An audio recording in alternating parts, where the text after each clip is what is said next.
Gilbert, we're heading down to Miami. I'm excited about our next guest, not just because he's an expert in all things AFC East, but also because he is the best dressed reporter in the game. Swag, not even close. Nobody can touch him on this, but I know he's modest. I'm, of course, talking about NFL Network's Cameron Wolfe. Cameron, welcome to the show. We've spoken before about your fashion skills, but you mentioned that your wife is a big help.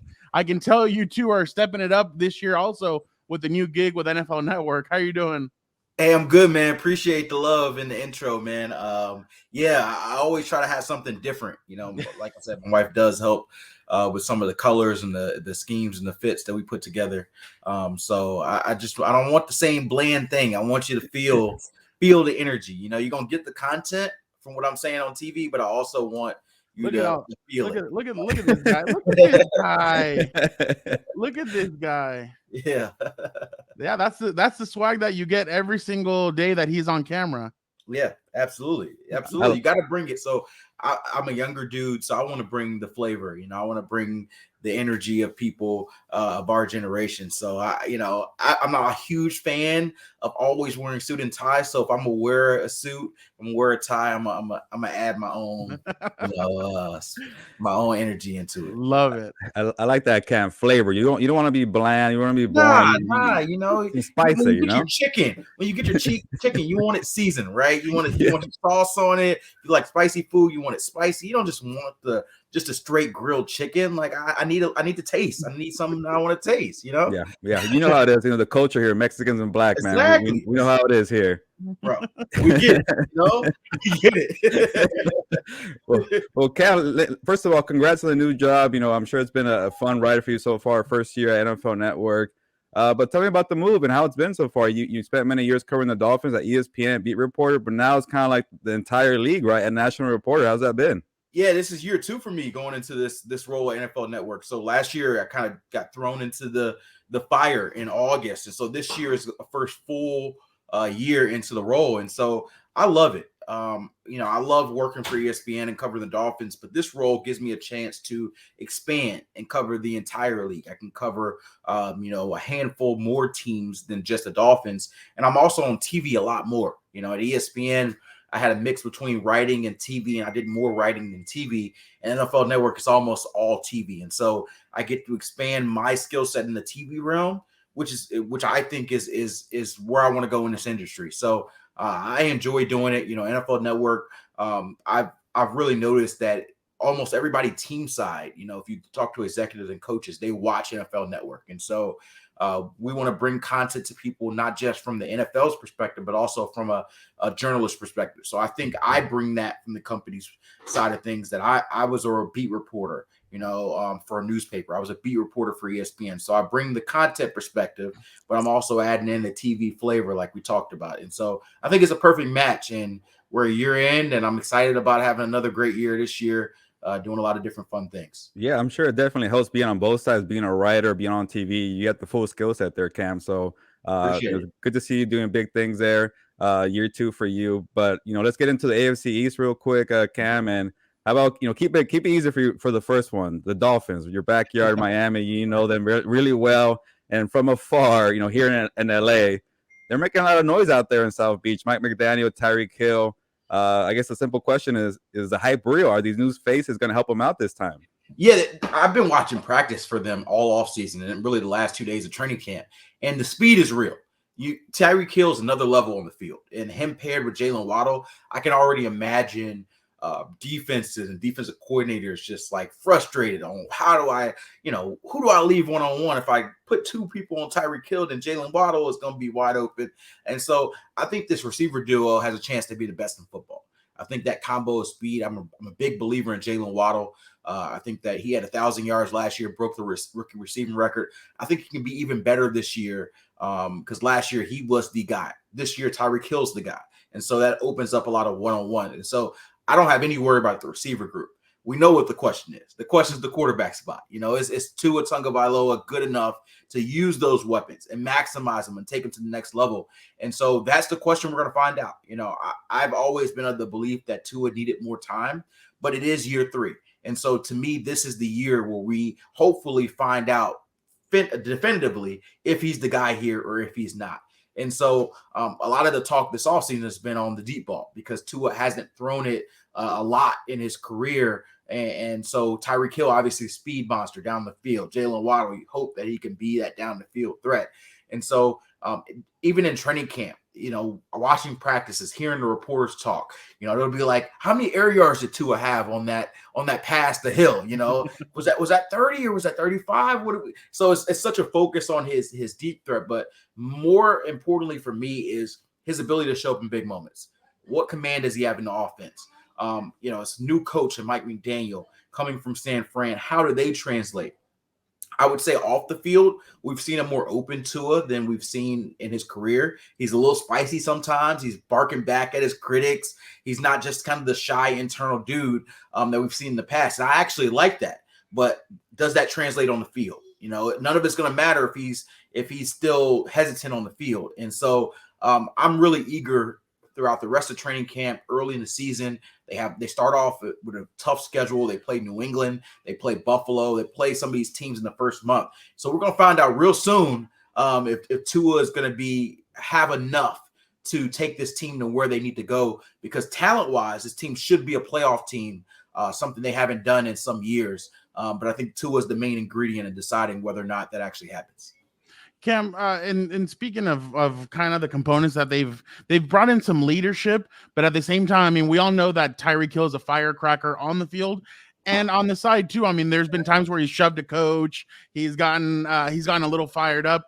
If they start off, I mean, if you said at the beginning their schedule's tough, at the end their schedule's tough. Yep. If they start off not the way that they're going, do you feel like A, if Tua's not playing well, they could make a quarterback change? And B, do you think Mike McDaniel's enough of a leader to be able to kind of settle everybody down and kind of keep everybody together? I don't know how you feel about that. No, those are two very interesting questions, right? So I do not expect them or anticipate them to make an in-season quarterback change unless it gets drastic. They do have Teddy Bridgewater there inside the building, right? So I already can imagine if Tua is bad out the gate, the fans, Teddy's an easy name to chant. Teddy. So I can hear that from that perspective. But I think it would have to be drastic. Like I mentioned, I think nothing's more important for this Dolphins front office than figuring out if Tua's the guy or not. And you have to figure it out through time. And so I think sink or swim, this is going to be the year where Tua is going to be out there. As long as he's healthy, I think he's going to be out there. Now, if it gets drastic, if this dude is literally losing them games, then yeah, I can see them going to Teddy. But I don't anticipate them making a trade or anything in season. I think that'll be an off-season deal. So Tua is going to get as much rope as he allows himself to have to be able to solidify this team. Now, on the other element, Mike McDaniel, that's my big question about him as a coach. If you kind of see what's going on with him, it's been nothing but positive reviews this offseason. He's the new cool kid on the block. He's the quirky kid. He does things other coaches don't. Taking selfies with the media. He's taking selfies with the media. He's rocking Yeezys to every podium visit. He's saying stuff like bro and my offense was trash this year, like different stuff we don't hear from coaches. And so it's fun for us as media because it's media friendly. We're used to coaches cliche and one day at a time and we'll see. And so he brings that new energy, but it's all easy to be the fun guy and the free guy when it's the off season and you're 0-0. What happens if you start off 0-2, 0-3? What happens if, like you mentioned, Tyreek Hill throws a tantrum on the sideline if Tua underthrew him on a pass? How do you respond to that? These are things that are realistic elements that can happen in the season. And so I actually talked to Mike McDaniel earlier this offseason in March at the league meetings, and I asked him that same question. I'm like, everybody sees you as this fun guy, but what happens when adversity strikes? And he was very emphatic that he actually wants that moment to happen. He was like, I think that I'm going to be excellent in that because I'm going to be myself, and I think I'm going to thrive in those moments, but I won't be able to know for sure until it happens. So I don't want to lose certain games, but I hope it happens early in the season so that it's a challenge for me as well as a challenge for my players to respond to my style of leadership. And so I think what's difficult for a lot of us to see, because Mike McDaniel doesn't look like a head coach and he doesn't act like a head coach, but the players I talk to fully respect him. And I asked them the real questions. I'm like, dude, how's this dude gonna come in front of leading y'all when he looks like, the professor from Money Heist, and they're like, man, he honestly is truly authentic. And guys in the locker room see fake. If you're coming out and trying to be somebody you're not, guys in the locker room are going to smell that out and say, nah. They know that's who he is, and he can't be anything other than himself. And so I'm excited to cover him, but I'm also very excited for that moment. Whenever it happens, the losing streak, the argument in the locker room, whatever it is, to see how he and the locker room responds. Love the reference, by the way, Cam, on Money Heist. Casa de Papel, one of my favorite shows on Netflix. Yeah, I've mentioned it to one or two people around here, and nobody seemed to get it. But I watched that show religiously, and that was the first thing that popped in my head. I'm like, dude looks like the professor, the glasses and all. Yeah, we get all the movie and show references, so you can bring them all here, and we're all about it. But moving on up to New England, there has been a lot of commotion about, who's going to be the offensive coordinator? What's Mac Jones going to be able to do in year 2? And we haven't really gotten a straight answer about how that's going to work. But what do you expect from the Patriots in this year 2 of Mac Jones? Do you expect the Patriots of old, because they've lost a lot of pieces on defense? It's been kind of a weird offseason. What do you think about the Patriots going into this year? Yeah, it really is. I mean, this is a team that it's hard for us to truly count them out because they have Bill Belichick. But if there was any other coach, I would look at this team and say it wouldn't shock me if they finished last in this division. Yeah. Just being frank, like I think there's a lot of holes in that team. I still have questions. I don't know if I'm sold on Mac Jones in the way that a lot of people seem to be. I still want to see more of him. I still remember times last year when Belichick took the ball out of his hand and ran the ball 50, 60 times. And so to me, I want to see it. And Belichick said he's made a lot of improvement this offseason. So if he has, then it's going to be great for the Patriots. But I think the elements that bother me are, like you mentioned before, the fact that there's a little bit of lack of cohesion on the coordinator front. They don't know, they haven't named who the offensive or defensive coordinator is going to be. There's some talk about Matt Patricia moving over to the offensive side of the ball. Like, these things in my mind do not make sense. Like, Bill Belichick's smarter than me, so I don't want to say they're poor move, but like, to me, like a career defensive coach becoming your offensive line coach, it just does not make sense. Joe Judge, who has been a special teams coordinator all of his career, kind of becoming a quarterback coach, does not comprehend to me. So these are things that are questions for me. And being here in Miami, I remember last year, one of the big issues with the Dolphins offense is that they were not streamlined in communication. They had co-offensive coordinators, and so we didn't know who the play caller was. The quarterback coach was also involved in play calling. They had 3 or 4 different voices in Tua's head. And not saying that's the reason the offense was bad, but I think it was a symptom of part of the reason why it did not work as smoothly. And so I worry about the same thing happening in New England. Josh McDaniel leaves, and he's been the core of that offense for so many years. So I am worried about New England, and they can certainly prove me wrong and make the playoffs and do what they do. So I don't want to count them out, but that's a team that, out of all the teams in the division, I think has the lowest downside from where maybe people expect them to be. Cam, I never understood the whole co-coordinator thing. I don't get that. Yeah. It kind of bothers me from afar. Yeah. So I mean, it works in college sometimes, but I just call him a run game coordinator and pass. You call it a day. Somebody handles the pass, somebody handles the run. Let's not care about people's feelings and say we're equal. No, somebody's the pass guy, somebody's the run guy. Keep it simple, stupid.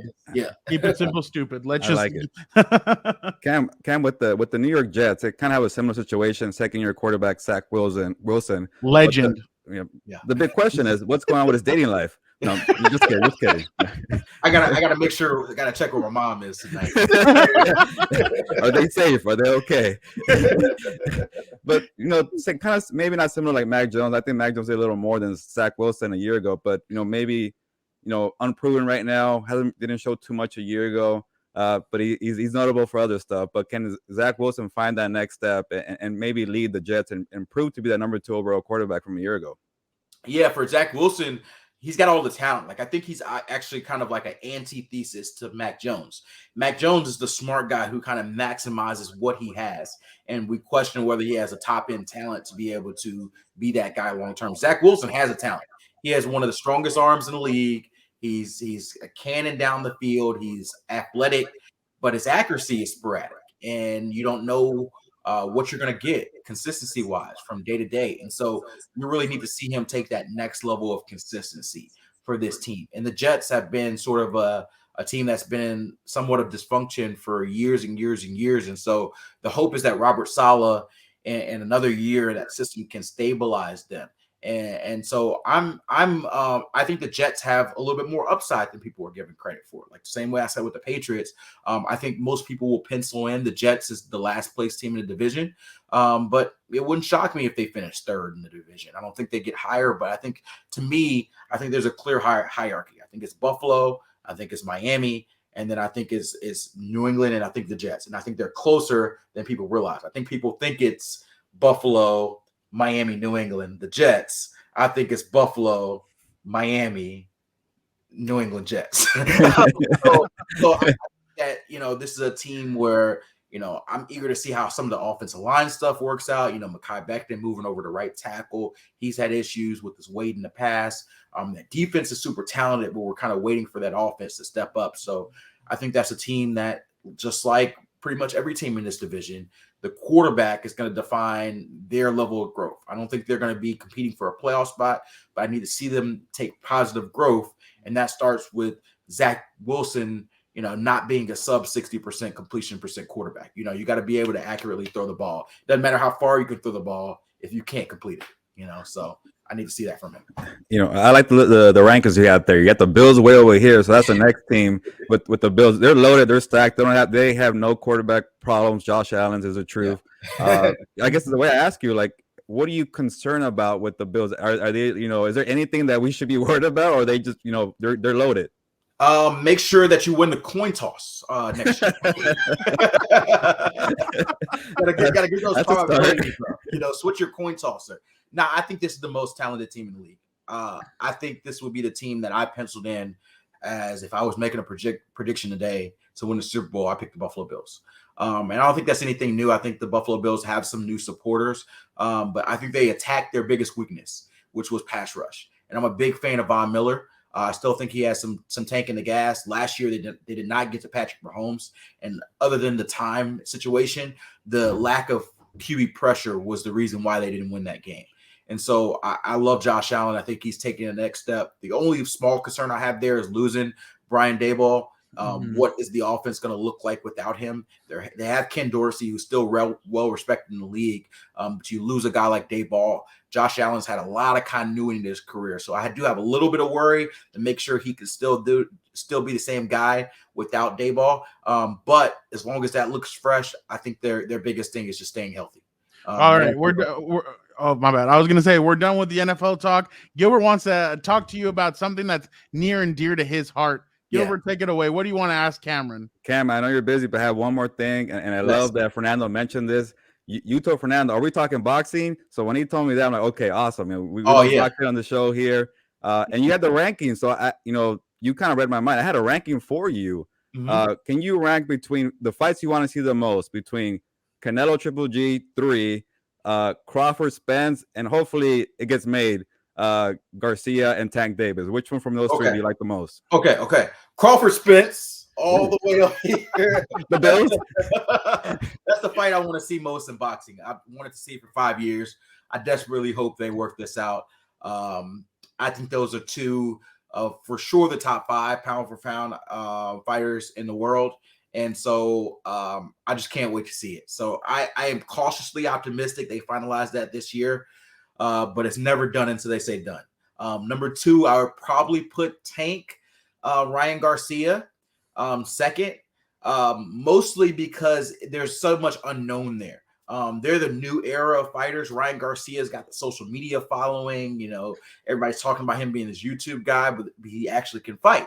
And then Tank's a knockout warrior. Everybody wants to come and see him knock out. He's probably one of the closest things we've had to Tyson in that respect, because of just his knockout power. Now, he has flaws as a boxer, which I'm intrigued to see how they stack up when he faces somebody his talent level. And that's why I think would be a really intriguing matchup. And I also want to see Canelo Triple G. The only reason I put that third is because I've seen it twice. and I think that Triple G is, it's 40 years old. I do worry about what level of a fighter he's going to be. Canelo, coming off the loss, I think he's going to be angry and fight angry.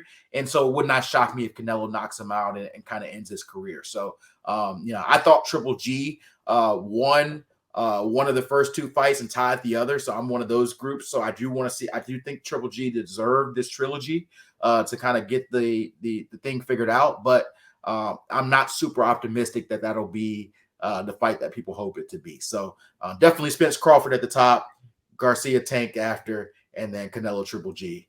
I'm with it. I like the ranking, Cam. I appreciate that.